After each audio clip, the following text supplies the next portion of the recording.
Savez-vous qu'une punaise de lit peut rester 1 an sans se nourrir, c'est-à-dire qu'elle peut se planquer, pas bouger pendant 1 an et au bout d'1 an ressortir pour aller taper dans la cantine? Incroyable quand même. J'avais commencé cette vidéo par cette petite anecdote, sachant que moi déjà au bout de 3 heures sans manger, je commence déjà à être énervé. Donc c'est quand même pas mal pour ce petit insecte.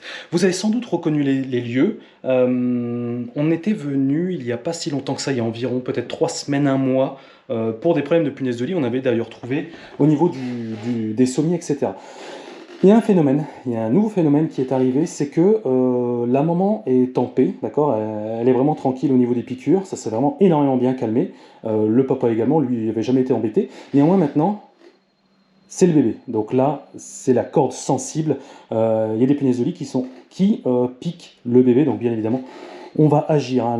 Les punaises de lit ne font aucun sentiment. Hein. Eux, voilà, ils s'en fichent. Bébé, adolescent, adulte, peu importe, ça pique. Pour eux, c'est vraiment pas un problème. Donc ce qui s'est passé, c'est que donc la dame elle a eu un très bon réflexe. C'est-à-dire que tout de suite, elle a inspecté la literie. Et en fait, elle a découvert. Alors il n'est pas là, il est au rez-de-chaussée. Elle a découvert, je sais plus du tout, je suis pas dans la puériculture.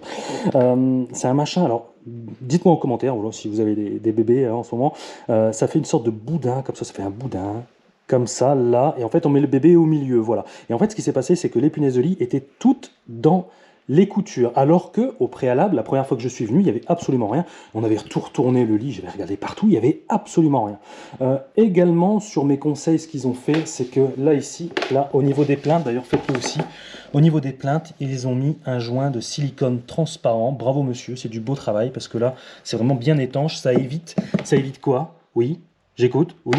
Ça évite tout simplement d'avoir des refuges potentiels pour les punaises de lit. Donc là, on limite l'accès. Le bon réflexe qu'a eu la dame, c'est qu'au niveau du boudin, je l'appelle comme ça, le boudin, hein, boudin en U, il a été systématiquement et immédiatement passé à la machine à 60 degrés, d'accord? Alors elle l'a mis à 90 degrés, sachez que 60 degrés c'est suffisant. À cette température-là, ça détruit les larves, les œufs, et les punaises de lit adultes, ça détruit absolument tout. Donc très bon réflexe. Elle a chopé le boudin en U, elle l'a mis dans un sac poubelle, elle l'a fermé, elle s'est rendue au rez-de-chaussée et elle a passé directement en machine. Donc ça, excellent. Il y a une punaise de lit ici. J'ai retrouvé néanmoins un cadavre de punaise de lit juste là. Il est là. Vous voyez là, ici, là. Elle est pas mal. Vous avez vu, j'ai une lumière. Ouais, parce que maintenant, sur la GoPro, j'ai une petite loupiote. Attendez, je vais vous montrer ça. C'est pas mal. Je suis fier. Je suis assez fier. Donc je vais vous montrer ça. Hop. Regardez. C'est pas mal, hein? C'est le truc qu'on met sur la caméra là. Au moins, ça va m'aider dans mes chantiers. Regardez ça. Hop, et là on voit la punaise de lit qui est légèrement blanchâtre. Pourquoi? Parce que nous avions mis le spray Diator. Donc en fait tout ça, le blanc que vous voyez, c'est de la poudre de terre de diatomée. Donc ça on en met directement dans les refuges potentiels, donc c'est-à-dire les fissures ici là, et en fait ça évite qu'une punaise de lit puisse revenir, puisqu'en fait ça assèche drastiquement le milieu, et en fait ça provoque la mort de l'insecte par déshydratation, et ça pour le coup c'est une méthode totalement bio, d'accord? Donc ça c'est quand même très intéressant. Bon, ici aujourd'hui ce qu'on va faire, c'est que j'ai quand même bien inspecté tout ça. J'ai ramené une... Je remets la lampe. Hop, aïe aïe aïe. Ah c'est bon, j'ai réussi. Hop, j'ai ramené une housse anti-punaise de lit pour bébé. Donc ça, on va l'installer sur ce matelas. J'ai également ramené une bombe de froid pour vraiment traiter les petits recoins, notamment ça. Il y en a beaucoup lors de la première vidéo. On m'avait dit, ah, fais attention à ce truc-là, etc. Moi, j'avais checké dedans. Je n'avais rien vu parce qu'en fait, il y a pas mal de petites fissures là. Donc ça on va pouvoir traiter quand même, juste au cas où. J'ai regardé avec ma petite lampe, je n'ai absolument rien vu, mais par acquis de conscience nous allons le faire.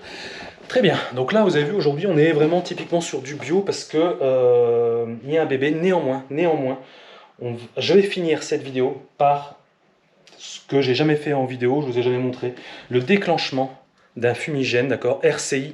Je vous expliquerai un peu plus en détail à la fin de cette vidéo ce que c'est. On va quand même le faire parce que les conditions sont réunies pour le faire, mais ne vous inquiétez pas, je vais vous expliquer ça lorsque le moment sera venu. Ok, on va traiter ça avec le Ice Bomb. Bim, bombe de froid qui souffle. Un froid venu d'Alaska à moins 40 degrés, ce qui est largement suffisant. Ça crée un choc thermique pour les insectes. Parce que posez-vous la question, est-ce que vous avez déjà vu un insecte au pôle Nord? Ah, pourquoi? Parce que les insectes ne supportent pas le froid.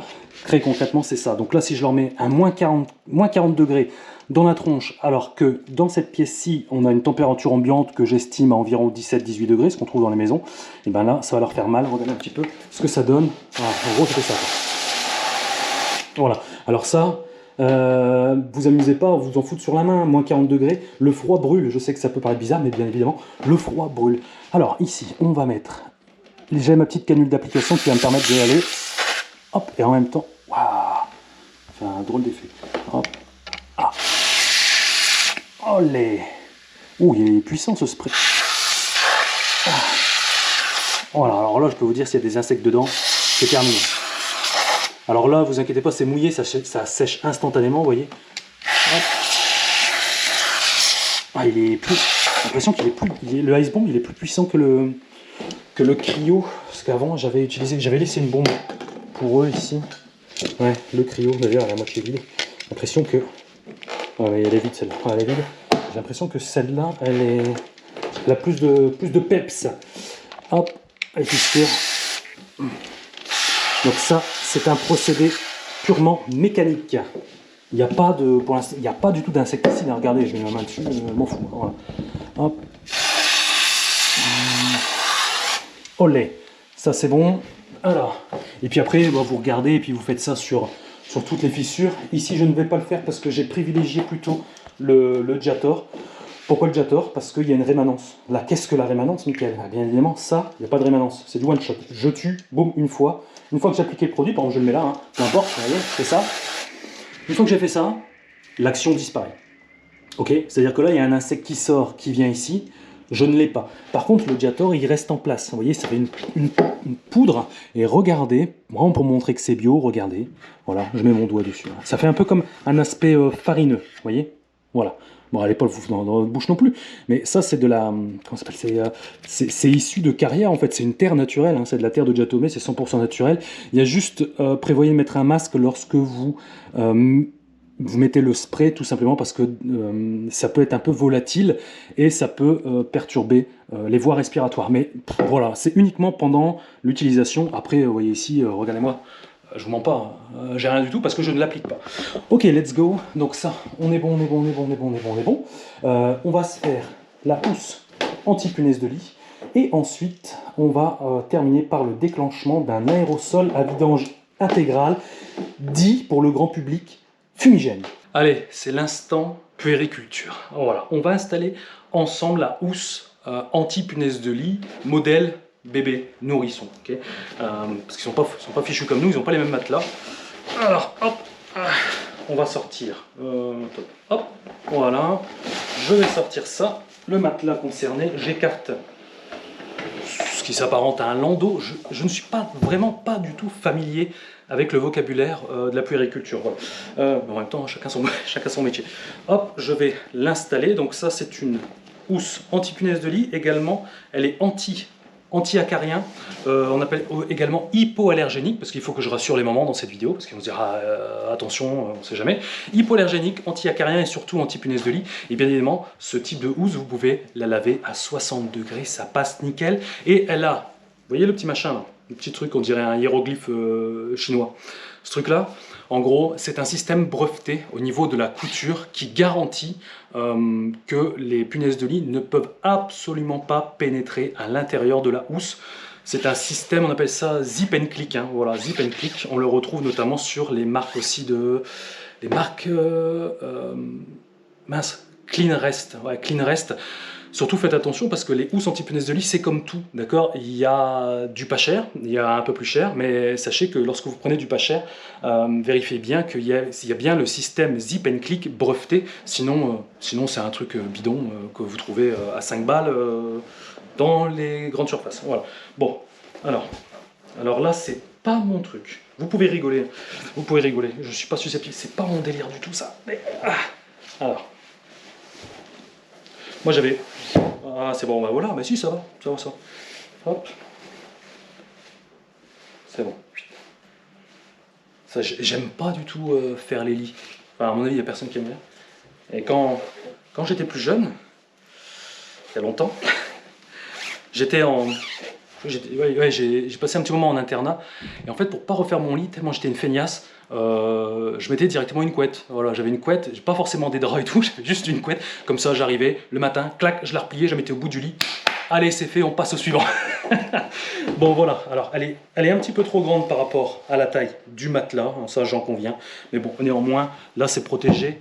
Là, ici, je ferme le zip jusqu'au bout. Et là, regardez, vous voyez, vous avez ça.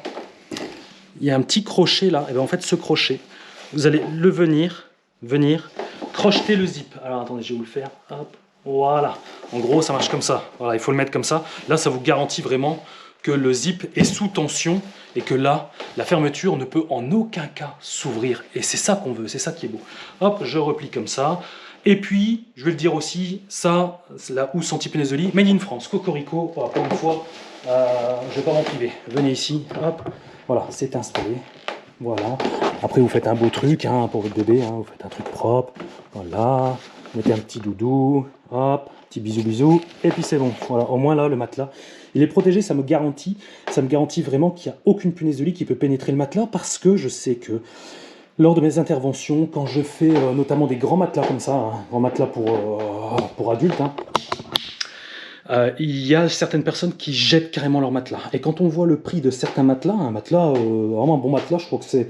Oh, ça fait longtemps que je n'ai pas été voir, mais ça doit être, j'imagine, entre 500, 600, 700 euros peut-être, même plus. Bah, ça fait mal de le jeter.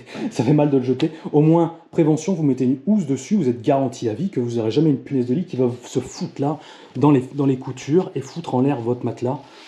Ça, c'est vraiment l'idéal en termes de préventif. Et le moment que vous attendez tous, le déclenchement du fumigène RCI 2000, il est là. Alors, avant toute chose, avant de le claquer, il va falloir réfléchir. Ouais, un petit peu. Premièrement, je check. Est-ce que j'ai des détecteurs de fumée? Incendie.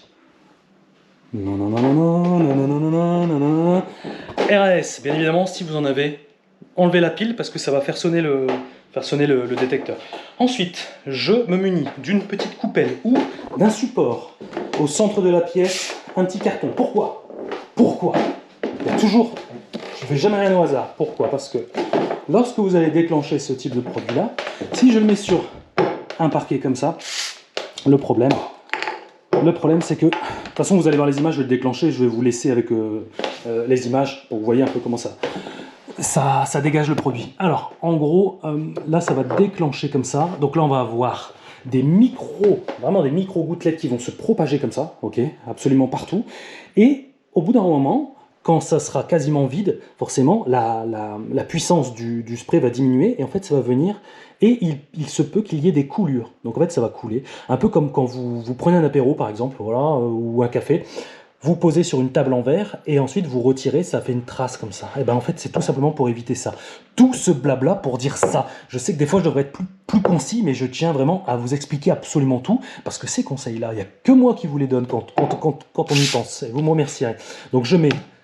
vous mettez ce que vous voulez, une petite planche, une petite coupelle en verre aussi, une assiette, ce que vous voulez. Ça, je l'installe au milieu, ok? Au milieu de la pièce, bien évidemment, pour que ça va absolument partout. Ensuite, un autre réflexe que je dois avoir, les fenêtres. Il faut absolument fermer les fenêtres, parce que si je laisse ouvert, le produit, eh ben, il se casse, et ça sert strictement à rien. Donc je ferme.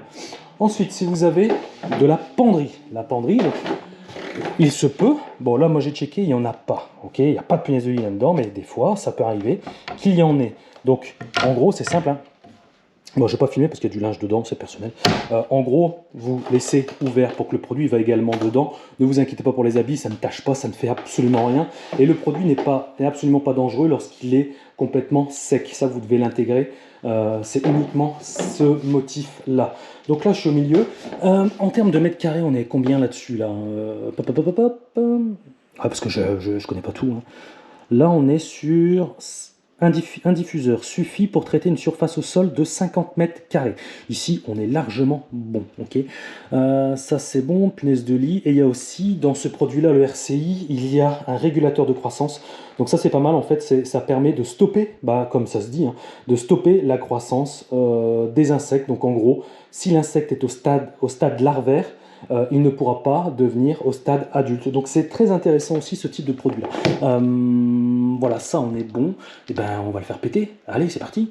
Dernière chose, parce que sinon je pourrais pas vous dire au revoir, je vais déclencher le truc et je vais partir. Avant de le déclencher, n'oubliez rien, d'accord? Prenez vos clés, prenez votre téléphone portable, prenez votre sac à main, prenez vos clés de bagnole, tout ce que vous voulez, parce qu'après une fois qu'il est déclenché, vous ne pouvez plus revenir dans la pièce. Il va falloir attendre entre 3 heures et 4 heures.